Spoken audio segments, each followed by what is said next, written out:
Bueno, vamos a esperar que los hermanos entren. Y bueno, vamos a continuar donde nos quedamos la semana pasada. Estamos hablando sobre la palabra de Dios. Ahora, yo les había advertido que este material era un poco diferente, así que yo sé que muchos de ustedes imaginaban o pensaban o esperaban que vamos a seguir hablando sobre el matrimonio, el hombre, el rol del hombre, de los hijos o de los padres, y les había adelantado que este material nos va a llevar por caminos desconocidos e inesperados, y eso es porque ahora estamos hablando sobre el rol de la palabra de Dios en la vida de un creyente, así que no necesaria o directamente tiene que ver con la familia o el matrimonio o la crianza de los hijos, pero en un sentido sí tiene que ver naturalmente con el hogar, que es el tema general que estamos tratando aquí. Tiene que ver con el hogar, porque, claro, ¿cómo podemos imaginar un hogar santo, un hogar piadoso, un hogar cristiano sin este fundamento de la palabra de Dios? Entendemos a veces, probablemente alguna desesperación puede haber en algunos que tienen problemas con la crianza de sus hijos, algunos que tienen problemas en su matrimonio o en sus familias en general, que vengan, que salga un consejo pastoral o vengan a la iglesia con un deseo casi desesperado por escuchar la clave para resolver sus problemas de matrimonio o resolver sus problemas de crianza de hijos o de hogar en general. Y aparte ese es el tipo de mensaje que siempre predican los falsos maestros. Yo no sé si ustedes se han dado cuenta, pero les aviso. Ese es el tipo de mensaje que siempre predican los falsos maestros. Buscan atraer a las personas, porque claro, ¿quién no tiene problemas matrimoniales? ¿Y quién no tiene problemas de crianza de los hijos? Ellos tratan de enfatizar siempre estos temas para engatusar a la gente para que venga a escucharlos a ellos. Pero estos problemas nunca van a ser resueltos si no resolvemos lo que es más importante. Y creo que en esta parte del material que estamos tratando sobre la palabra de Dios, no podemos hablar sobre algo más fundamental para resolver todos los problemas. Este es el aviso de que no hay atajos para resolver problemas en la vida cristiana o en relaciones rotas o lo que sea. No se puede, es imposible, no lo podemos hacer moralmente o religiosamente. Eso solo resuelve problemas de forma muy temporal, pero nunca permanente. Incluso pueden pensar en problemas de pecado personal, nuestra propia lucha con el pecado, y a veces, o sea, uno tiene que venir y busca consejo pastoral o de otros hermanos pidiendo, o cómo resuelvo mi problema de pecado, y siempre decimos, no hay secretos para esto, no hay una fórmula secreta, no hay nada como esto. El consejo es el mismo sabio y antiguo consejo de siempre, que tiene que ver con, bueno, cómo estás tratando con la palabra de Dios en tu vida, con el tiempo de oración en tu vida. Eso es. Entonces, al final, para sus problemas de pecado, de una perspectiva, no necesitan consejos. Porque el problema siempre es, o no estamos enfatizando en mi propio corazón, en mi vida privada, la importancia y el rol de la palabra de Dios, o no estoy orando lo suficiente. Y a eso se debe el pecado. Si no hay esto, el pecado surge, nos controla y nos domina. Cuando hay esto, la palabra de Dios y la oración, el pecado no puede dominarnos. Punto final.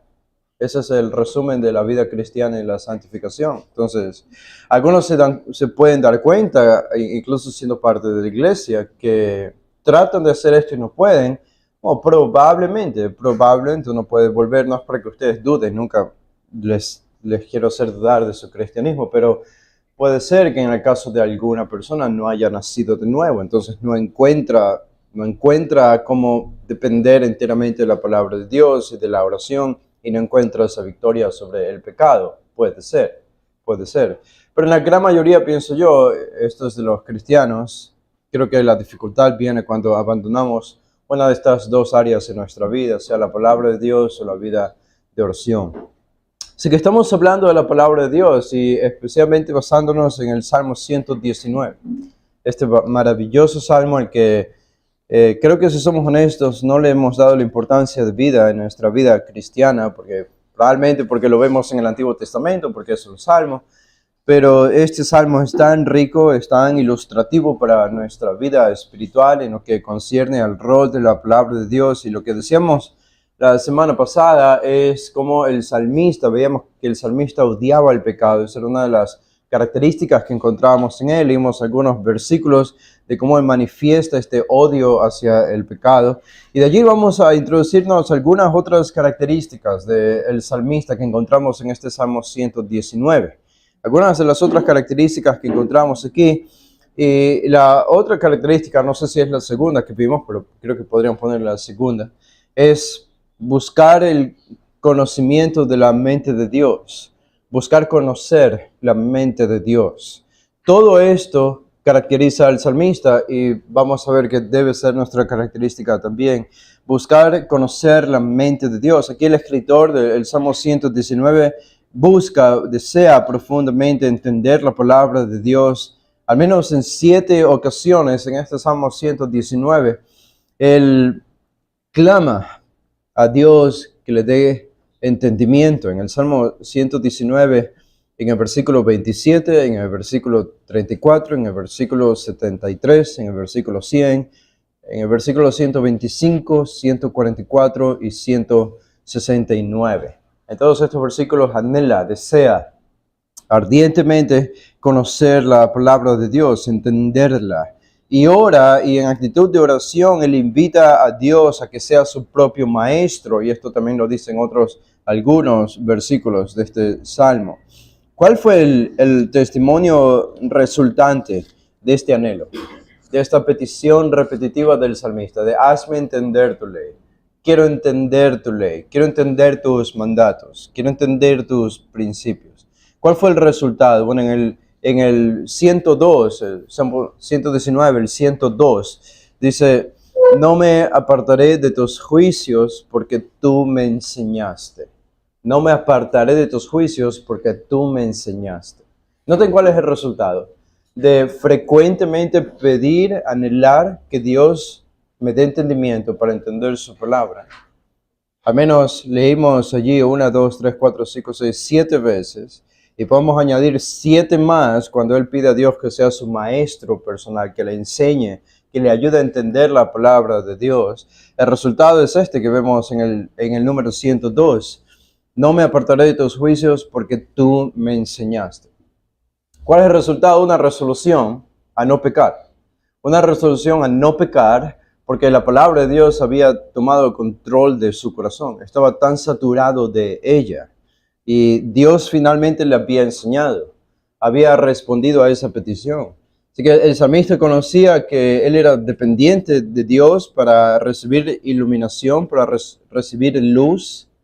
Esto lo repite en varios salmos, no estoy leyendo todos porque nos tomaría mucho tiempo, pero pide por sabiduría, por iluminación para entender la revelación de Dios.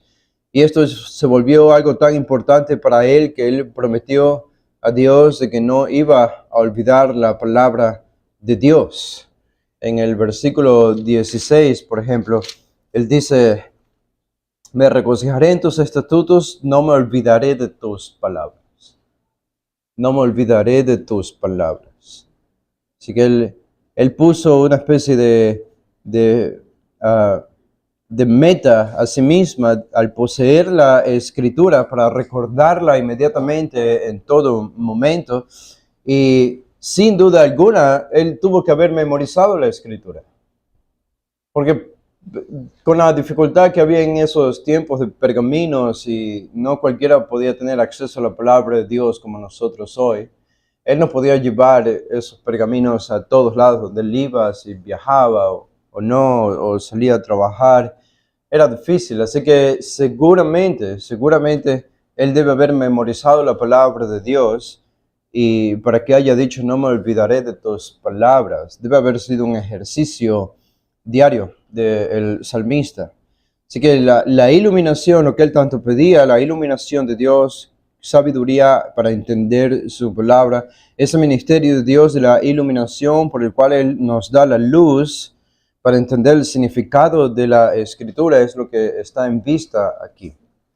Ustedes saben lo que es la iluminación del Espíritu. Bueno, no sé si saben, seguramente han escuchado alguna referencia sobre la obra de la iluminación del Espíritu de Dios. para entender su palabra. Pablo pide por esto en Efesios 1, 18 al 19, cuando dice, oro que los ojos de sus corazones sean abiertos o iluminados para entender o comprender la esperanza a la que Él los ha llamado. La obra de la iluminación hace el Espíritu Santo. En 1 Juan 2, 27, Él habla de la unción que ustedes han recibido. Esa unción no tiene nada que ver con las doctrinas carismáticas o pentecostales a la unción, simplemente tiene que ver con la iluminación, con hacernos entender la palabra de Dios. Eso es la unción. Es una referencia a la obra que hace el Espíritu Santo para hacernos entender la revelación, la palabra de Dios. Y esto es importante. Entonces, la iluminación no es una actividad del Espíritu en nosotros que nos hace entender automáticamente toda la revelación, en el sentido de que no tenemos preguntas o no hay cosas difíciles de entender, ¿no? Sí, hay un desafío allí, hay que estudiar, hay que llevar a cabo un proceso para comprender bien, especialmente las partes difíciles de la Escritura. Pero la unción es esa, o la iluminación es esa convicción de que cuando estoy leyendo este libro es un libro divino, no es un libro como cualquier otro libro. Eso es lo que hace la iluminación en nosotros. Aparte de ayudarnos a entender, esta palabra se vuelve viva. Cuando antes estaba muerta a nosotros, ahora se vuelve vida, porque hay una convicción, hay una certeza interna que nos da el Espíritu Santo de que este libro es un libro divino y que viene con una autoridad divina. Esto es lo que hace la iluminación. Así que la verdad sobre la iluminación de Dios, de la Escritura, debe animarnos a nosotros, alentarnos tremendamente. No elimina la necesidad de maestros, como Pablo bien señala en Efesios 11, o la labor dura que a veces debemos llevar a cabo en estudiar la Biblia para entender ciertos pasajes, pero sí promete que no necesitamos estar esclavizados a algún dogma de alguna iglesia, que no necesitamos estar esclavizados a las confesiones históricas del cristianismo, por más buenas que sean.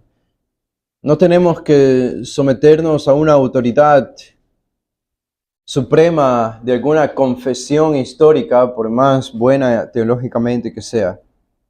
Ni tenemos que creer a los falsos maestros. Nuestra dependencia primaria para entender la Escritura está sobre el autor de la Escritura, que es Dios mismo. Así que podemos hacer como los bereanos, que comparaban toda la enseñanza de los hombres con la palabra de Dios para determinar si esto realmente era así. En Hechos 17 encontramos esto. Así que es importante esta petición frecuente, recurrente del salmista de pedir, Señor, ayúdame. No sé si ustedes piden esta petición al Señor con frecuencia, pero pueden pensarlo. ¿Cuál fue la última vez que le pidieron al Señor que les ayude a entender su revelación? ¿Cuál fue la última vez que mostraron ese deseo, ese fervor por hazme entender tu ley? Quiero entenderla, quiero comprenderla. Bueno, esa era la petición del salmista. Y creo que es bueno que midamos nuestra propia espiritualidad a la luz de la espiritualidad del salmista, el autor de este Salmo 119. Otra característica que encontramos en este salmo es la meditación en la palabra de Dios. Meditar. El arte de meditar, como dicen algunos, el arte olvidado de meditar.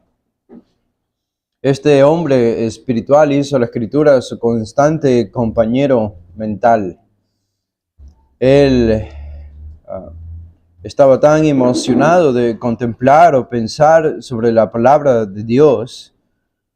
Por ejemplo, el versículo 15 dice, en tus mandamientos, estamos en el Salmo 119, ¿no? El versículo 15 dice, en tus mandamientos meditaré, consideraré tus caminos. En el 23 dice, príncipes también se sentaron y hablaron contra mí, mas tu siervo meditaba en tus estatutos. El versículo 27, hazme entender el camino de tus mandamientos para que medite en tus maravillas. El 48 dice, alzaré asimismo mis manos a tus mandamientos y meditaré en tus estatutos. El versículo 97 o el 78 dice, sean avergonzados los soberbios porque sin causa me han calumniado, pero yo meditaré en tus mandamientos. El 97 dice, cuánto amo yo tu ley, todo el día es ella mi meditación. Y el 99, más que todos mis enseñadores he entendido, porque tus testimonios son mi meditación. Y por último, el 148, dice, se anticiparon mis ojos a las vigilias de la noche para meditar en tus mandamientos. La frecuencia con la que él menciona, esto nos da un resumen de su vida, un resumen de sus actividades. ¿Cuál era? Meditar. Meditar en la palabra de Dios. Su mente se había vuelto como la mente de Dios. Estaba tan expuesto a la revelación de Dios, a la repetición de la palabra de Dios en su mente. Él purificó sus pensamientos al lavarlos, por decirlo así, continuamente en el agua pura de la palabra de Dios. Y esa es la razón por la que él pensaba como Dios. Él pensaba como Dios piensa. Nosotros diríamos como Cristo piensa. Y progresivamente podía vivir según la voluntad de Dios, como su palabra manda. Tenía la capacidad en su gracia de obedecer, porque estaba tan lleno de la palabra. Así que aquí hay una buena manera de determinar nuestro éxito, nuestro fracaso en este arte de la meditación. Si este realmente es el resultado en nosotros o no, si realmente estamos viviendo de esta manera o no.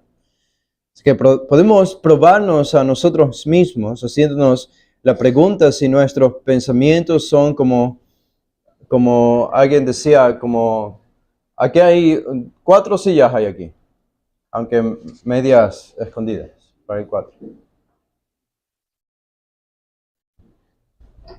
Si nuestros pensamientos quizás son como personas que llegan a visitar un hotel y se quedan temporalmente allí, o nuestros pensamientos son como niños que están y llegan a casa para vivir allí. Hay una gran diferencia entre ambos. El hotel donde se recibe a personas que visitan temporalmente está preparado para que esos invitados se vayan y lleguen otros nuevos invitados. Y siempre hay nuevos invitados, siempre hay cambios. Y así puede ser con nuestros pensamientos que son ocasionales. Puede ser que pensemos en la palabra de Dios, pero probablemente solo el domingo cuando venimos a la iglesia o el miércoles. Si es que vienen, porque la mayoría de ustedes no vienen el miércoles. No, estoy diciendo, es solo una observación, no pensé en decirles esto ayer o en la semana. Puede ser que tengan miedo a la delincuencia, qué sé yo, no sé. Pero quizás es algo solo ocasional nuestros pensamientos en la palabra de Dios.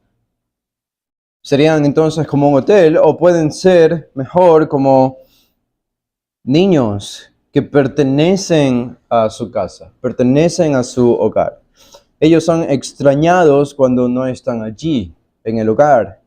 El hogar se siente extrañamente en silencio y vacío. La preparación continuamente es hecha para que ellos tengan su comida y su confort en sus cuartos.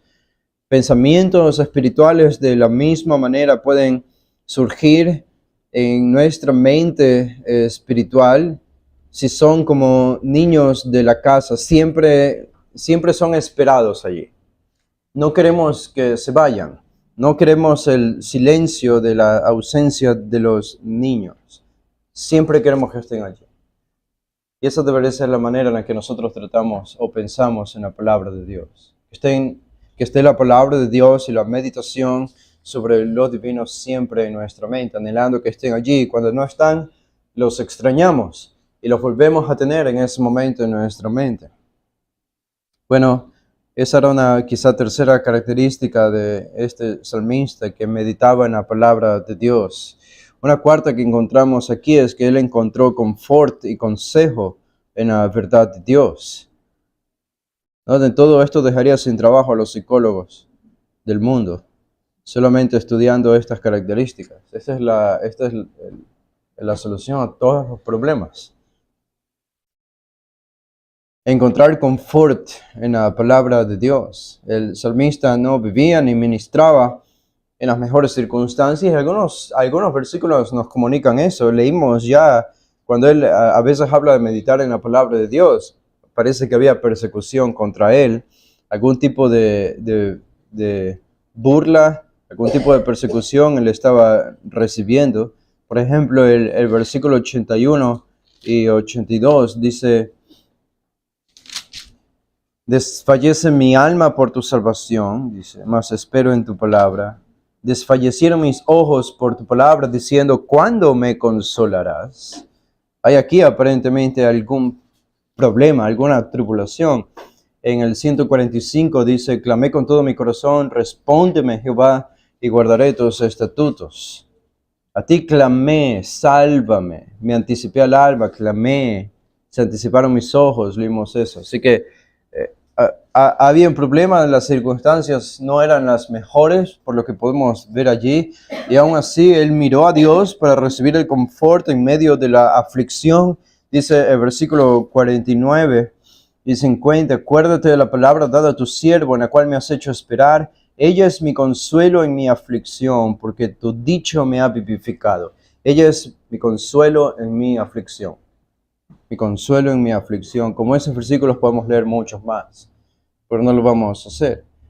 Él buscó el consejo de Dios en el versículo 24, que le dio más luz que todos sus maestros, dice, más sabiduría que sus enemigos y mayor entendimiento que los ancianos, dice. Noten esto interesante, en el 98, dice, me has hecho más sabio que mis enemigos con tus mandamientos, porque siempre están conmigo. Más que todos mis enseñadores he entendido, porque tus testimonios son mi meditación. Más que los viejos he entendido, porque he guardado tus mandamientos.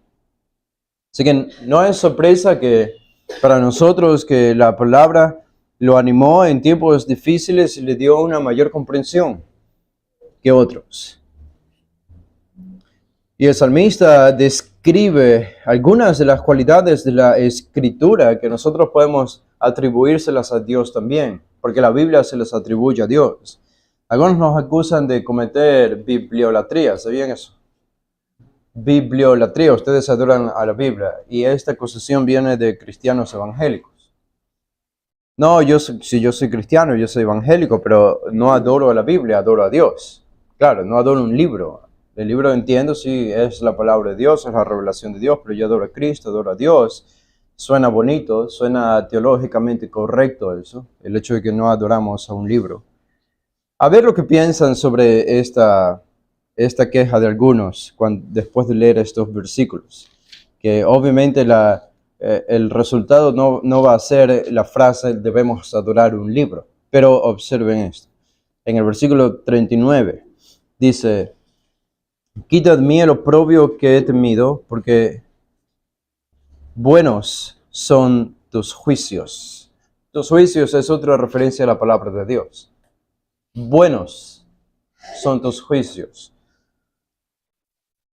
¿Qué dice la Biblia en otros libros, en toda la revelación acerca de Dios? ¿La Biblia dice que Dios es bueno? ¿La Biblia dice que Dios es bueno? Sí, claro. Y aquí se dice que la palabra de Dios es buena. Buenos son tus juicios, dice. Noten el versículo 43. Se van dando cuenta que los atributos que se le atribuyen a Dios también se le atribuyen a la Escritura, a su revelación. El versículo 43 dice, no quites de mi boca en ningún tiempo la palabra de verdad. La palabra de verdad. ¿Qué atributo hay aquí en la palabra? Es una verdad. ¿Qué es la verdad? ¿Y qué dice la Biblia sobre Dios, sobre Cristo? Jesús mismo dijo, yo soy la verdad. Yo soy la verdad. En el 142, dice el versículo 142, dice, tu justicia es justicia eterna. Eterna. Aquí hay otro atributo, el atributo de la eternidad. No está diciendo esto el autor sobre Dios en sí mismo, lo está diciendo de la palabra de Dios, que es eterna. Y obviamente sabemos que Dios es eterno, es lo que la Biblia dice. El 151 dice, cercano estás tú, oh Jehová, y todos tus mandamientos, de nuevo, son verdad. El versículo 42. El versículo 42.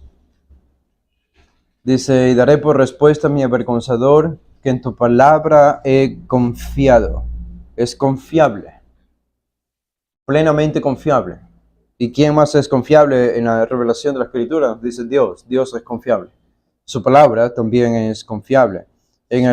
Uno que va relacionado a eso, en el número 86, el versículo 86, dice, todos tus mandamientos son verdad, sin causa me persiguen, ayúdame. Todos tus mandamientos son verdad. Ya vimos esto, pero en el hebreo, el original es algo ligeramente diferente a las que hemos leído antes. La idea es fiel. Fiel. Sabemos que Dios es fiel, su palabra es fiel también. El 105 dice, el 105, lámpara es a mis pies tu palabra y lumbrera a mi camino. Es luz. ¿Quién nos dice que Dios es luz? Juan, ¿no? Juan nos dice, Dios es luz. Y aquí literalmente se está diciendo que la palabra de Dios es luz. El número 140, versículo 140. Dice, sumamente pura es tu palabra y la ama a tu siervo. ¿Quién es puro? Dios. Dios es perfectamente puro. Y hay otra cosa que se dice que es perfectamente puro en la Escritura, y es la Escritura misma. Ella es sumamente pura. Vimos que es eterna, ¿ya? Y en el versículo 89 dice, el 89, para siempre, oh Jehová, permanece tu palabra en los cielos. Es inmutable. La palabra de Dios es inmutable, no cambia. Y lo mismo nos dice la Escritura sobre Dios, que no cambia, es inmutable. Así que a la luz de esto, nuestra respuesta no es, bueno, vamos a postrarnos delante de un libro, no es literalmente que vamos a adorar a la tinta y al material de estas páginas, o al cuero, si su Biblia está hecha de cuero. Pero la palabra de Dios tiene los mismos atributos que Dios. Así que, como yo trato a Dios, voy a tratar a su palabra. Como yo trato a Dios, voy a tratar su palabra. Su palabra merece el mismo trato que Dios merece. Porque son inseparables y comparten los mismos atributos. Y es por eso que en esta palabra nosotros podemos encontrar consuelo y confort en la verdad de Dios. En ningún otro lugar. Ahora, noten otra característica del salmista, es que él combinaba la oración con la palabra de Dios. Él combinaba la oración con la palabra de Dios. Es difícil en el Salmo 119 a veces distinguir cuándo el testimonio del salmista termina y cuándo la oración comienza. El Salmo refleja una especie de conversación entre dos personas. Y aunque a veces podemos oír solo al salmista, con frecuencia él está conversando con Dios. No siempre es fácil distinguir esto, sin embargo, sabemos que él ha escuchado a Dios en su palabra y ahora él responde de una manera más personal y verbal. Escuchen algunos ejemplos de esto, voy a leerlos parafraseándolos para no ir a cada uno de los versículos, pero en el versículo 5, oh que mis caminos sean establecidos para obedecer tus estatutos. Esta es una oración. Estoy parafraseando, así que no van a escucharlo exactamente como está en sus Biblias. Y además que lo estoy parafraseando desde el inglés, todavía peor. Pero noten que esta es una petición. Él responde a lo que ha leído en la palabra de Dios con esta oración. Es una oración. El versículo 29 dice, quita el falso camino de mí y dame gracia. Dame gracia en tu ley. Dame tu ley. Esta es otra petición, es oración. El versículo 36, inclina mi corazón a tus testimonios y no a la ganancia deshonesta. Otra oración. En el versículo 58, he clamado tu favor con todo mi corazón. Ten gracia para conmigo según tu palabra. Él está orando. Él está hablándole al Señor. En el Salmo 133, establece mis caminos en tu palabra y que no haya nada de iniquidad o ninguna iniquidad tenga dominio sobre mí. Otra vez, esta es una petición, es oración. Así que él no, claro, es el resultado inevitable. Si tú te saturas tanto de la palabra de Dios, vas a darte cuenta que es imposible no orar. Es imposible no hablarle a Dios. No es si hago lo uno, entonces no hago lo otro. Si hago o qué es lo que debo hacer preferentemente. Si tengo solamente un tiempo limitado, si tengo 2 minutos, ¿voy a leer la palabra de Dios o voy a orar? Tengo que decidir una de las dos. No funciona así, porque las dos son inseparables. Si acá nos muestra el salmista en este Salmo 119, es que las dos son inseparables.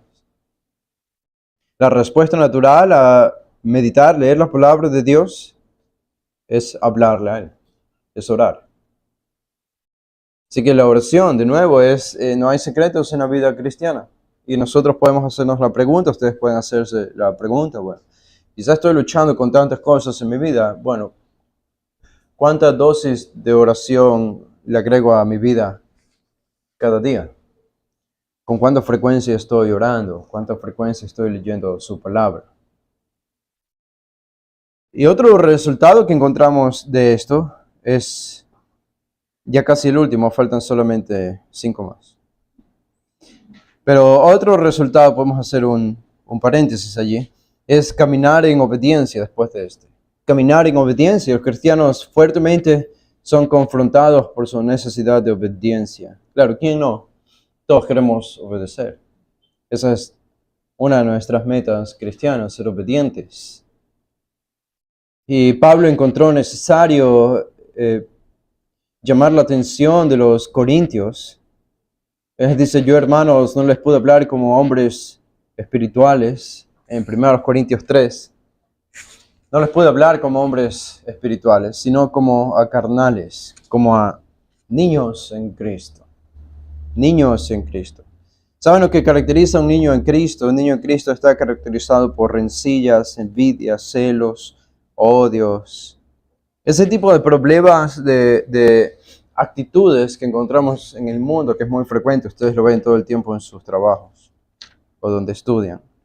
Ese tipo de actitudes caracterizan a los cristianos que son considerados todavía como niños en Cristo. Por eso Pablo dice, yo les di a beber leche y no vianda. No, en otras palabras, les di leche, no comida sólida, les di alimento de bebé, no alimento de adultos. ¿Por qué? Porque no eran capaces, ni son capaces todavía, porque todavía son carnales. Pues habiendo entre ustedes celos, contiendas, disensiones, ¿no son carnales y andáis como hombres? ¿Cuál era el problema de los corintios? Uno tiene que adivinar por qué estaban viviendo de esta manera. No es difícil entender. Ellos no tenían el compañerismo constante de la escritura que el salmista tenía en el Salmo 119. Estos eran cristianos que no meditaban en la escritura, no eran cristianos que se saturaban de la escritura, que memorizaban la escritura, que oraban con frecuencia mientras leían la escritura. Y Pablo sabía esto. Pablo, cuando recibe el reporte de la iglesia de Corinto, él sabía. De una, automáticamente, no están en la palabra y no están orando. Y apasionadamente el salmista vemos que por eso él deseaba caminar obedientemente a los mandamientos de Dios. Ya hemos leído varios versículos donde él expresa su deseo de obedecer, de vivir en obediencia. Y él hace constantes promesas a Dios. Él dice, el Señor es mi porción y he prometido mantener, obedecer tus palabras. En el versículo 57 dice. Él dice, soy compañero de todos los que te temen, de todos los que mantienen tus preceptos, dice en el versículo 63. Una declaración de obediencia. Él dice en el versículo 106, he jurado y voy a confirmarlo que voy a obedecer tus ordenanzas justas.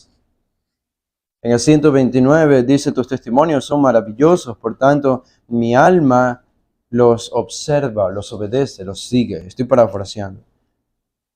El versículo 67 dice, mi alma mantiene tus testimonios y los amo. ¿Qué dice allí la Biblia en español? Excesivamente o algo así. Mantengo tus preceptos y tus testimonios, porque todos mis caminos están delante de ti. Otro deseo y promesa por obediencia, por obedecer. De nuevo, ¿cuál fue la última vez que oramos algo así? ¿O con cuánta frecuencia lo hacemos? ¿Con cuánta frecuencia le hablamos al Señor de esta manera? Señor, he jurado, voy a confirmar lo que voy a mantener tus mandamientos. Tú eres mi porción, he prometido mantener tus palabras. Quiero obedecerte más, quiero ser más fiel, quiero ser más obediente, quiero caminar más rectamente. Esta era la petición continua y repetitiva del salmista. Este es el problema, pienso yo, de iglesias que alejan a sus miembros de la palabra de Dios, con eventos y programas y sermones que son bonitos de escuchar y son entretenidos, pero no hay palabra de Dios allí, no hay palabra de Dios en ellos. ¿Alguien tiene alguna pregunta sobre lo que hemos dicho? Bueno, ustedes saben que pueden hacer preguntas en cualquier momento, pero no estoy seguro si los estoy desanimando o los estoy animando con todo esto, porque entiendo que puede ser que el estándar está elevado, ¿no? El estándar está elevado. Al menos cuando miramos al Salmo 119, aparece casi que aparentemente es como si fuese un creyente del Nuevo Testamento perfecto. Un prototipo de lo que debería ser un apóstol Pablo o Pedro en su madurez. Pero el estándar es elevado y eso es lo que vemos aquí. Él también alababa a Dios continuamente. Ustedes dicen más todavía, ya ni siquiera hago la primera, ya vamos por la sexta o séptima y más cosas que el salmista se decía y que yo no, para sentirme peor. Alababa a Dios continuamente. Él lo hacía y creo que hemos leído algunos de esos versículos también. No estamos sorprendidos de que el salmista alabe a Dios continuamente. Ocho términos diferentes él usa en este salmo que son usados para describir la palabra de Dios y cada una indica una característica o una función principal. Ley, palabra, juicios, testimonios, mandamientos, estatutos o decretos y preceptos y palabra o promesa. Todos esos hacen referencia a la palabra de Dios.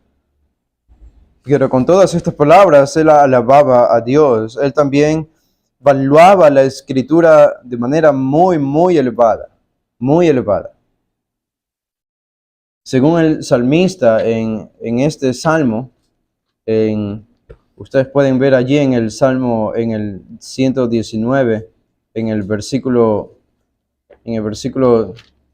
72, dice: mejor me es la ley de tu boca que millares de oro y plata.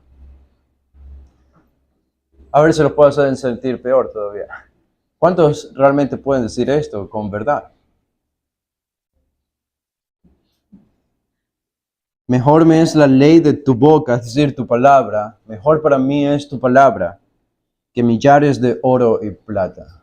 Qué fuerte golpe contra el materialismo del corazón. En serio, esto no es lenguaje retórico simplemente, esto no es poesía simplemente. No hay simbolismos aquí, no es que él está diciendo palabras poéticas que suenan bonitos. Esta es su convicción. Esta es su convicción. El oro y la plata son muy, muy secundarios para mí en comparación a tu palabra. Ustedes díganme, ¿cómo un cristiano podría mostrar esto en la vida práctica? Ya he hablado mucho, ustedes tienen que hablar. ¿Cómo un cristiano muestra esto en la vida práctica? Obedeciendo su palabra. ¿Ok? Obedeciendo y de manera más específica, cuando el salmista dice: mejor me es tu ley de tu boca, mejor es la ley de tu boca que millares de oro y plata.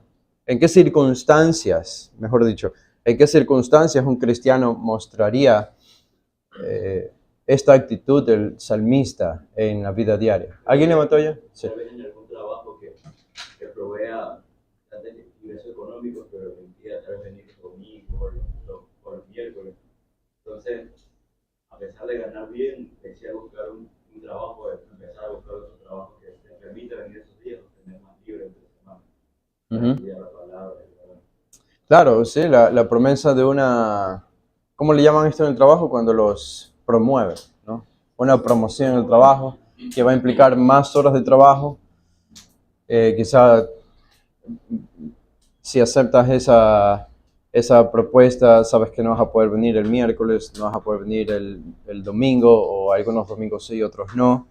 Mientras que tienes tu trabajo ya aceptable, no eres millonario, no tienes mucho dinero, pero al menos el Señor te da lo que necesitas. Entonces, allí podemos aplicar lo que el salmista dice aquí. Yo sé que recibir más dinero en esa circunstancia va a implicar fallar o dejar de venir y dejar de congregarme regularmente como debería hacerlo.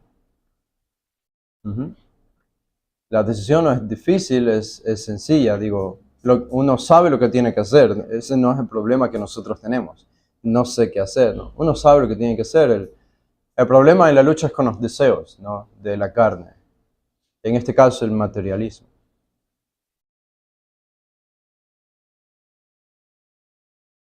Bueno, entonces quizás ustedes pueden imaginar más, sí, otro.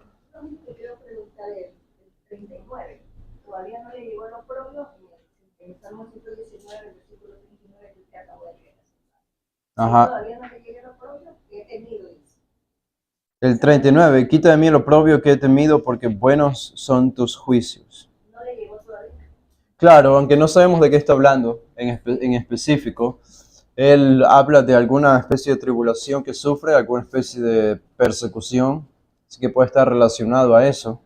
Sí, pero quita de mí el oprobio que he temido porque buenos son tus juicios. No estoy seguro si no le ha llegado todavía. Probablemente ya estaba allí, él se estaba sintiendo la aflicción ya que había llegado a su vida.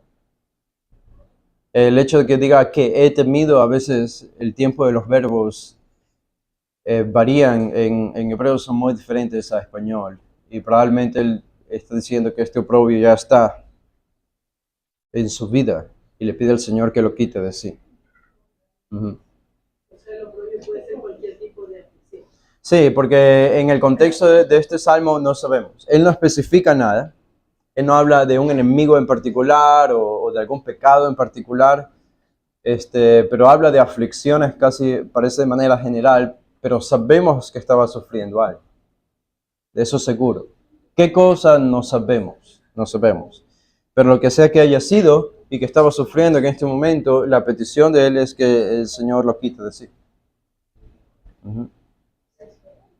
Cuando ve las características de su palabra, recuerdo cuando dice que Cristo es revolucionario. Entonces, Cristo es siempre con todas las características. Claro, exacto.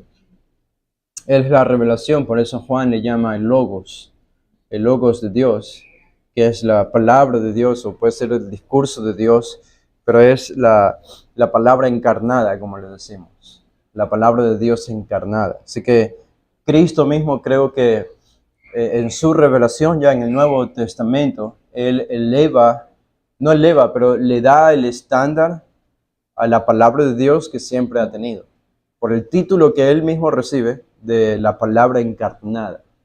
Entonces, no es cualquier título, es el título de la palabra de Dios, y vemos que se lo atribuye a Cristo también. Entonces vemos que hay claro, Cristo es Dios. Hay un elemento que es inseparable, ¿no? Cuando hablamos entre Dios o Cristo y la palabra y su revelación. Simplemente son inseparables, no podemos separar ambos. Por eso decía, como tratamos a uno, tratamos a otro. Por eso los evangélicos que dicen, no adoro a la Biblia, no cometo bibliolatría, yo sé que ese tipo de esa falta de reverencia la está mostrando hacia Dios mismo, aunque no se den cuenta, o quizá incluso no tengan esa intención, pero están mostrando esa falta de reverencia ante Dios mismo.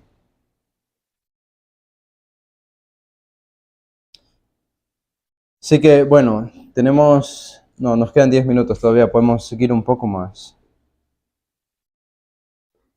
Así que para el salmista, la palabra de Dios era más importante que el dinero. Él lo repite en el Salmo 127, dice, por eso he amado tus mandamientos más que el oro y más que oro muy puro. La escritura tiene más valor que el dinero para él. Trae más placer que la dulzura de la miel, dice en el versículo 103. Trae madurez y bendición y son el resultado de la obediencia. Así que no importa cuánto veamos esto en nuestra vida diaria o las cosas prometidas que vienen a nosotros, nada puede ser de mayor valor que la palabra de Dios. Digo, en verdad yo pienso que sería una vida miserable. Para mí, yo no sé cómo ustedes piensan, pero a veces uno puede estar en el contexto de alguna persona que tiene mucho dinero allá en Los Ángeles o aquí en Guayaquil o vas a visitar San Borondón, estás paseando por algún lugar donde hay algo de lujo, algún restaurante bonito, que está bien, y ves a las personas que están allí con mucho dinero. Y no hay nada malo, yo he hablado de eso, ¿se acuerdan? No hay nada malo en tener mucho dinero, puede ser el plan de Dios, darle mucho dinero a un creyente, gloria a Dios por eso. Y por cómo puede usar esos bienes para el avance del reino de Dios.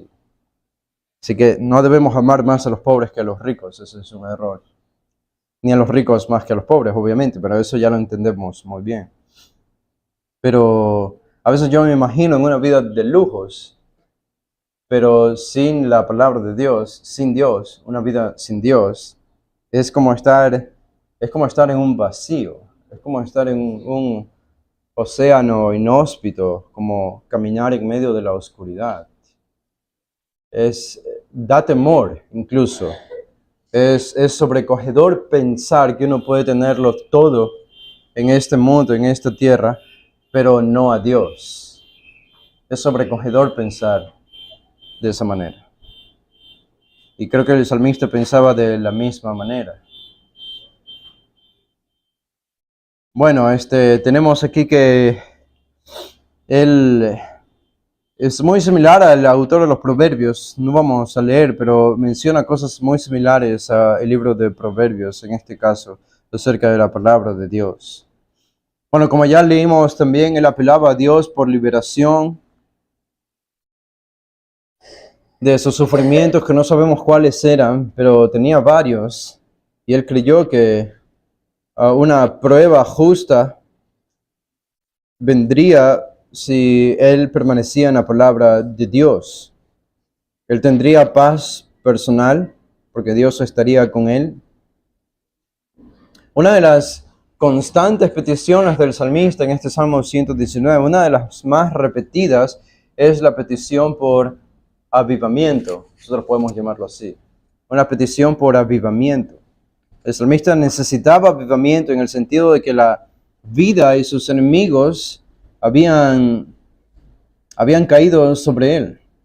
Así que él apelaba a Dios para renovarse físicamente, emocionalmente, para ganar o recuperar su vitalidad espiritual. Lo vemos en varios salmos, aquí en varios versículos. Déjenme leerles solo dos.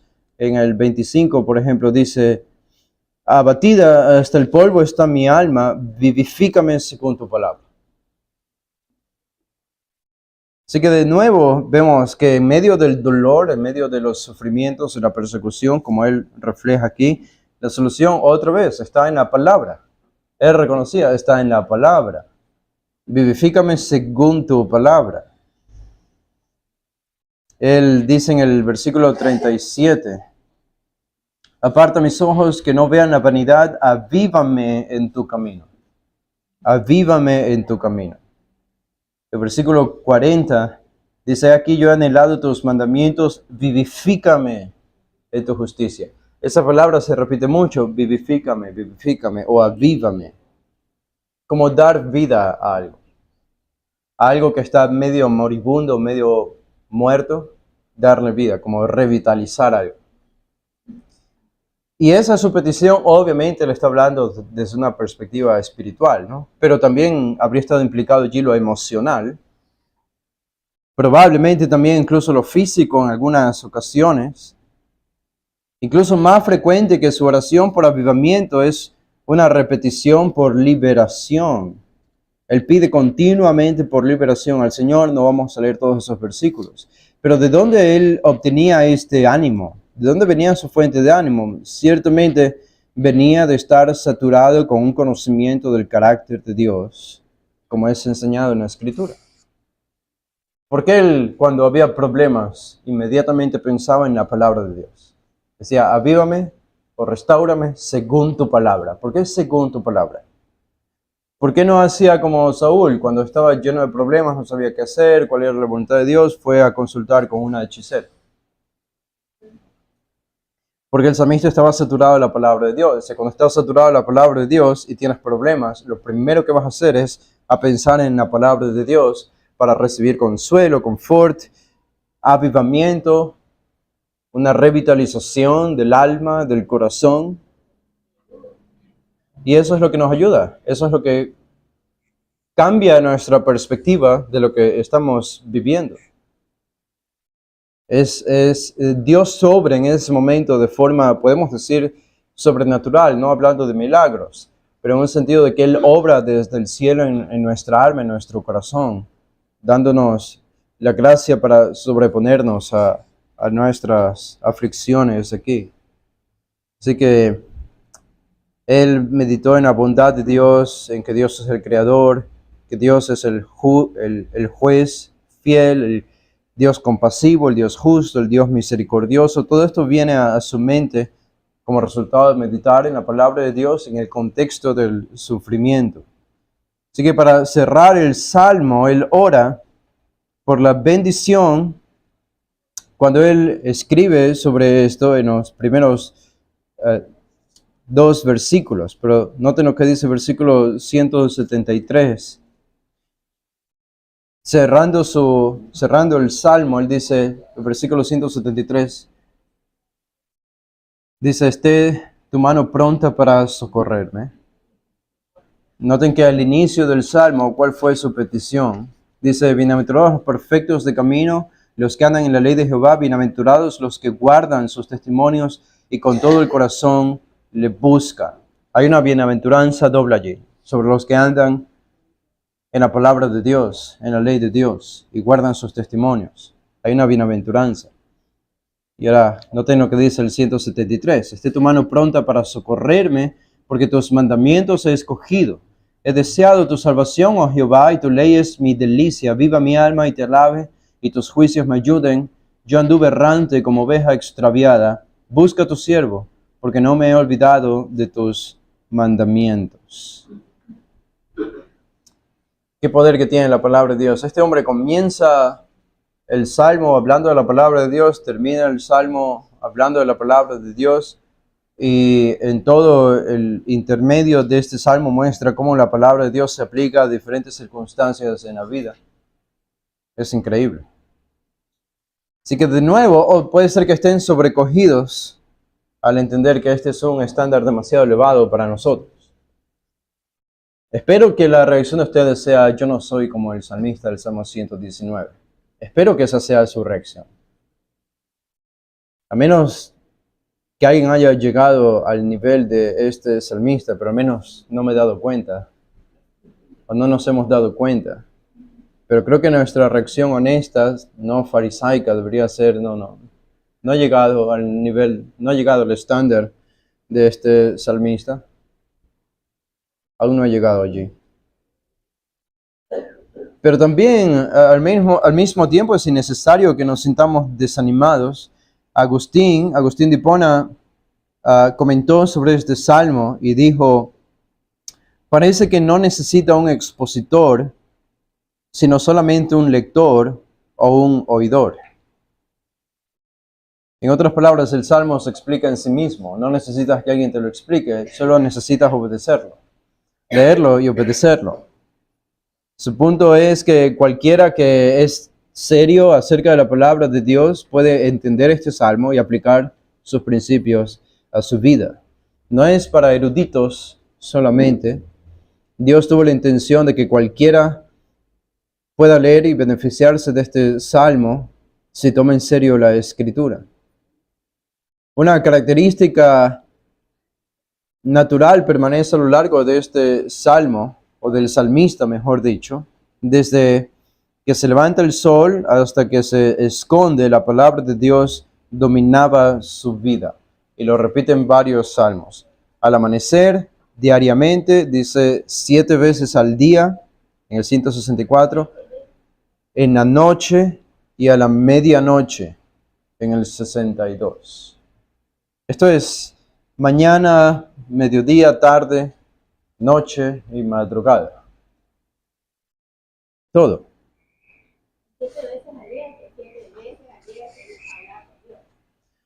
Puede ser una referencia literal, 7 veces al día, o el número 7 es el número de la perfección también. Y puede ser una referencia a la totalidad del día. El hecho de que él a lo largo del día estaba ya sea leyendo o ya sea pensando en la palabra de Dios. Continuamente, esa es la idea, regularmente. Y 3 hábitos simplemente nos pueden dar la experiencia del salmista. En primer lugar, leer la palabra de Dios cada día de nuestra vida. En segundo lugar, pensar en la palabra de Dios frecuentemente. Y en tercer lugar, caminar en la palabra de Dios continuamente. Esto es lo que debemos hacer. Si lo podemos resumir, al final no es difícil de comprender, pero se requiere de un corazón entregado y deseoso. Aquí hay una especie de poema para terminar este apartado en el material. Voy a ver si lo puedo leer y que tenga sentido al mismo tiempo en español, porque los poemas a veces son difíciles especialmente de traducir. Es un poema y todavía en inglés. Pero dice así, dice, esto fue muy emocionante para mí, fue un día muy emocionante para mí, Señor. Esta mañana abrí mi nueva Biblia. Ni una sola palabra estaba encerrada en círculo. Ni una sola frase estaba subrayada. Ahora con un nuevo día, puedo encerrar en un círculo y puedo subrayar de nuevo. Puedo escribir sobre los márgenes. Y ahora sé lo que va a pasar, Señor. Voy a estar preguntando al texto mientras leo lo siguiente. ¿Por qué no vi esto antes en el texto? Pero incluso teniendo el gozo de una nueva Biblia, voy a extrañar mi antigua Biblia, con sus páginas dobladas, con sus esquinas torcidas. Oh, cuántas notas personales están escritas sobre los márgenes. Cuántos secretos susurrados de Dios. Sí, Señor, la voy a extrañar. Pero gracias por este fiel recordatorio.